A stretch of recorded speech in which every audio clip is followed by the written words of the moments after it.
नमस्कार मित्रों। आज हमारे पास एक प्रश्न आया है और वह है कि निम्नलिखित में से जगन्नाथ दास रत्नाकर की रचना कौन सी नहीं है। ठीक है, इसमें हमारे पास चार विकल्प दिए हुए हैं: हिंडोला, गंगावतरण, भ्रमरदूत और उद्धव शतक। इन चारों में से कोई एक रचना ऐसी है जो जगन्नाथ दास रत्नाकर जी द्वारा रचित नहीं है और हमें बताना है वह कौन सी है। देखिए, जगन्नाथ दास रत्नाकर जी के विषय में कुछ जानकारी आप पहले रख लीजिए अपने पास, ताकि इस प्रश्न को हल करने में हमारे पास सुविधा हो। जगन्नाथ दास रत्नाकर जी वस्तुतः ब्रजभाषा और काफी हद तक उर्दू में अपनी रचनाओं को करते थे। कहा जाता है कि भक्तिकाल और रीतिकाल के बीच में जो एक बीच की कड़ी स्थापित हो रही थी, उसमें जगन्नाथ दास रत्नाकर जी का बहुत प्रमुख योगदान है। अर्थात इनकी रचनाओं में भक्ति भी दिखेगी और रीतिकालीन विलास के दर्शन भी आपको होंगे।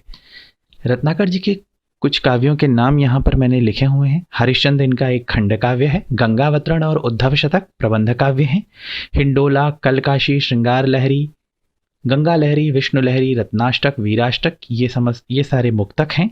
प्रकीर्णक पद्यावली मुक्तक का संग्रह है। रत्नाकर नागरी प्रचारणी सभा काशी द्वारा उनकी काव्य कृतियों का संग्रह है।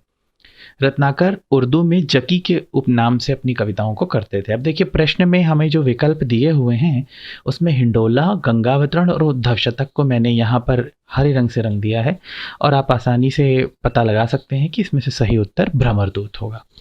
देखिए, उद्धव शतक और गंगावतरण रत्नाकर जी की बहुत प्रसिद्ध और बहुत प्रमुख रचनाएं हैं। गंगावतरण में इन्होंने गंगा के पृथ्वी पर उतरने की पूरी घटना को काव्यबद्ध तरीके से प्रस्तुत किया हुआ है। उद्धव शतक में इन्होंने भ्रमर गीत विधा का प्रयोग किया हुआ है। देखिए, भ्रमर गीत विधा एक ऐसी विधा होती है जिसमें कि एक भ्रमर के माध्यम से गोपियों तक संदेश पहुंचाया जाता है। ठीक है, तो यहाँ पर एक रूपक का प्रयोग किया जाता है। उद्धव जो है यहाँ पर एक भ्रमरदूत बन करके आए हुए हैं और गोपियों को योग और इन सारी चीज़ों की शिक्षा देते हैं, निराकार ब्रह्म की शिक्षा देते हैं। तो कहीं ना कहीं सगुण के का महिमा मंडन किया गया है और निराकार का खंडन किया गया है पूरे उद्धव शतक में। चूंकि इसमें 100 पद हैं, इसलिए इसका नाम शतक है।